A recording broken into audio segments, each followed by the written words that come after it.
Kenny here with Gardening Simplified. It is May 17th. You can see we've got lots of weeds, grass, and stuff growing up in our potatoes and our sweet potatoes over here. So we're going to kind of clear this up. We hadn't shown any pictures of this in a while or video it, but we're out here getting potato bugs, and she's been watching them close in the evenings. And you can see we got them right there. She's going to take care of that one. But she's been checking in the evening, and I'm going to tell you, in the evening they tend to get where they don't stand up on top. In the mornings is the best time to look for these. That was an adult, so they've been here for a little bit. Don't see a lot of damage, but we're going to go out here first, and we're going to see if we can't get these bugs. Okay.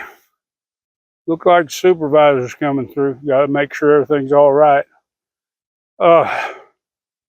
We did till between the potatoes, which they're not near as bad. There are some grass in the row, which is going to happen.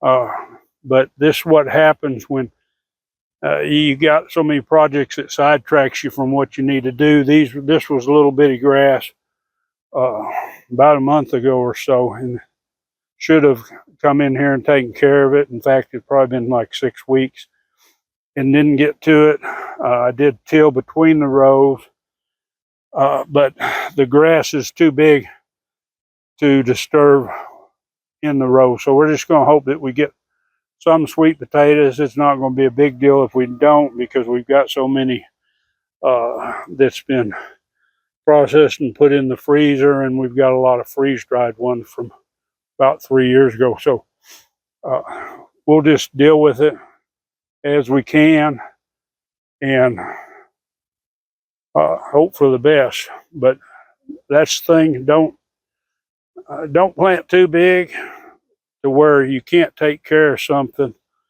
Kind of get it on a size. Potatoes are pretty easy because we've got equipment that we can work them, and it's very rare, but we do break out the tiller. This thing is probably 5 years old now, 4 or 5 years old, but it gets taken out maybe twice a year for something like this, because so it looks kind of dirty or dusty, but it's basically brand new. I don't think it's got 12 hours on it and all those times. But anyway, that's where we're sitting on this part of the garden. I hope you appreciate this update, and for those of you that end up with something like this, because it gets out of hand, I just know it gets out of hand for the best of us, or I don't know that I'm the best, but it gets out of hand for a lot of us. Anyway, I hope you enjoyed this update. Subscribe, hit that bell if you're not subscribed already, and of course, everyone, give it a big thumbs up. Enjoy that gardening experience.